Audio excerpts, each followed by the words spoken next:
OSIRISC est l'Observatoire des risques côtiers en Bretagne. Il est porté par l'Université de Bretagne occidentale. Il a pour objectif d'évaluer les risques côtiers d'érosion et de submersion et de partager ses observations pour améliorer les connaissances scientifiques et la gestion des risques. Le but de cette présentation est de montrer l'approche d'OSIRISC concernant l'évaluation des risques et de présenter OSI, qui est l'application cartographique de l'Observatoire OSIRISC.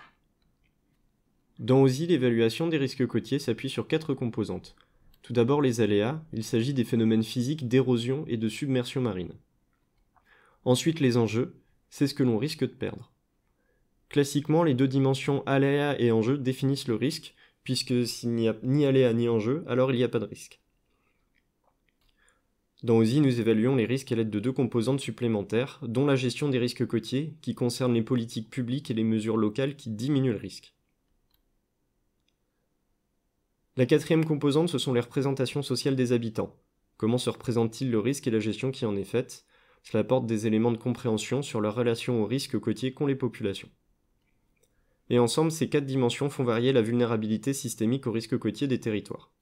C'est pourquoi OSIRISC s'intéresse à ces différentes composantes. Afin de décrire au mieux la vulnérabilité, OSIRISC utilise un certain nombre d'indicateurs. Chaque composante est constituée de différents thèmes.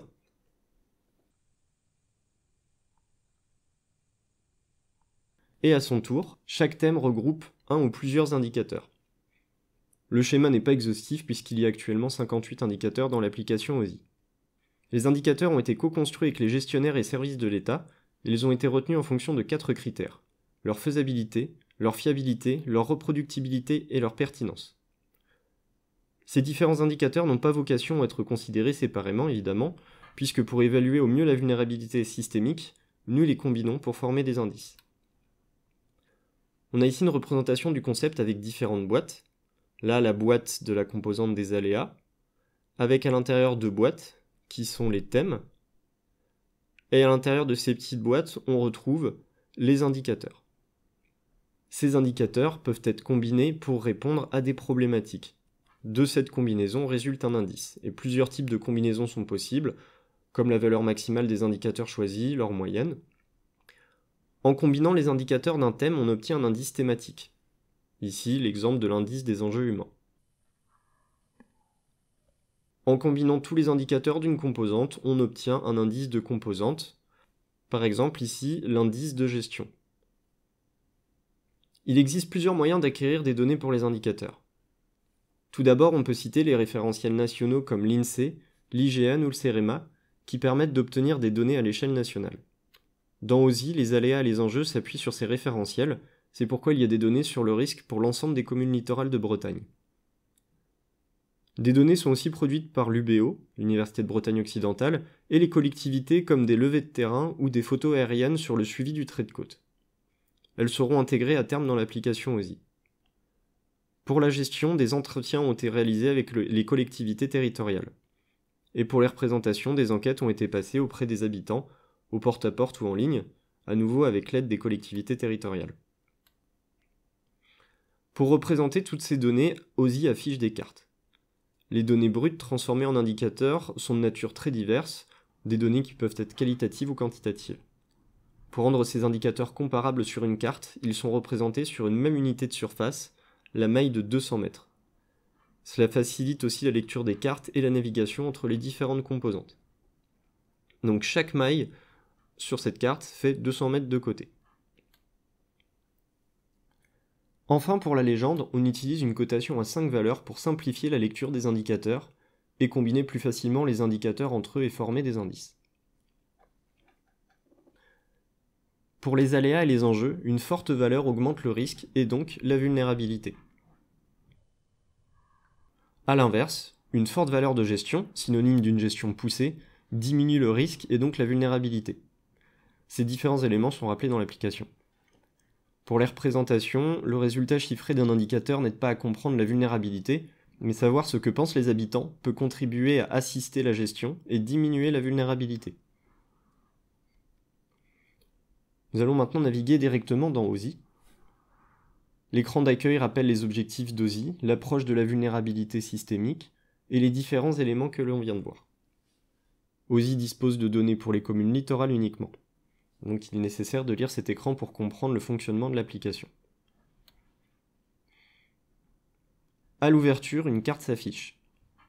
On voit les différentes collectivités bretonnes, les communautés de communes. L'ensemble des territoires possèdent des données d'aléas et d'enjeux. Les risques côtiers sont donc renseignés pour toute la Bretagne. On navigue par zones successifs en sélectionnant un EPCI, puis une commune. Une fois la commune sélectionnée, un menu de navigation s'affiche. On y retrouve les aléas et les enjeux qui composent le risque, et la gestion et les représentations qui ensemble forment la vulnérabilité. Et un code couleur associe une couleur à chaque composante. Donc on peut naviguer, on choisit une composante, un thème et un indicateur. Plusieurs menus permettent de délivrer davantage d'informations. Sur le cartouche ici, on peut voir que l'auteur de cet indicateur c'est l'UBO. La source, ce sont des données de l'INSEE, et les données sont à jour de 2010. En bas à droite, la légende montre la cotation à 5 valeurs.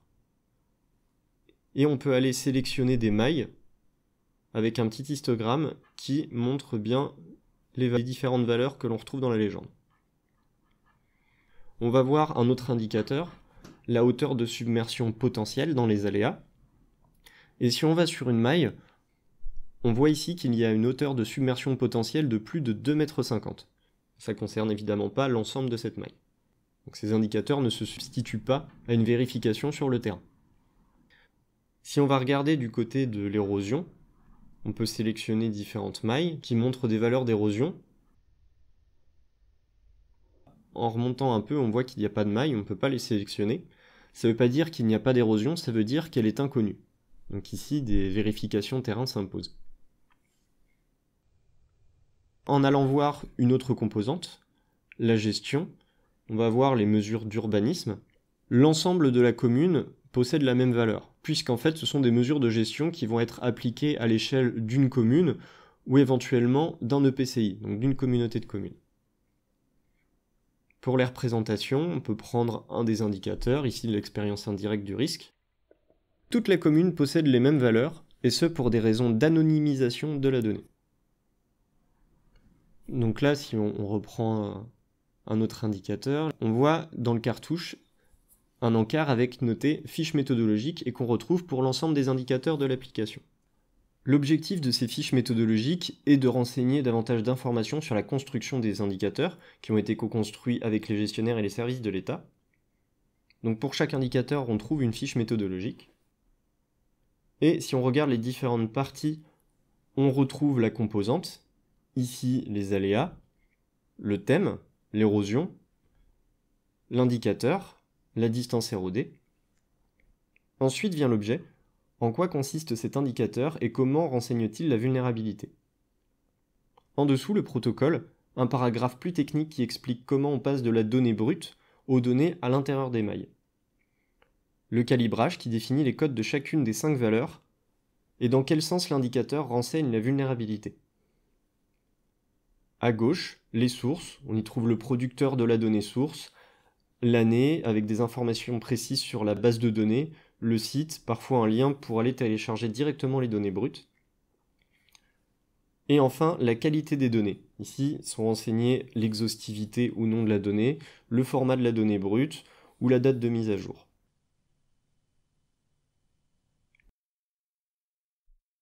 OSI est une application qui évalue la vulnérabilité avec des données qui sont factuelles. Et concernant la gestion, l'objectif n'est pas de noter les communes. Une gestion poussée n'a d'intérêt que si le risque est présenté sur la commune. D'autre part, avec une précision de 200 mètres, les cartes d'OSI sont une première approche intéressante et un outil de sensibilisation pertinent, mais les informations de l'application ne se substituent pas à un travail de terrain qui peut être réalisé suite à l'identification de points sensibles sur OSI. L'outil a pour vocation à être utilisé par les chercheurs, mais aussi par les différents acteurs de la gestion des risques côtiers. La pertinence d'un tel outil repose sur la co-construction des indices et sur l'acquisition de données sur le terrain, en complément des bases de données nationales. Enfin, un travail régulier est nécessaire pour compléter les données et faire durer l'observatoire dans le temps, puisque pour tirer pleinement profit de ces données, il faut pouvoir montrer l'évolution de la vulnérabilité au risque côtier.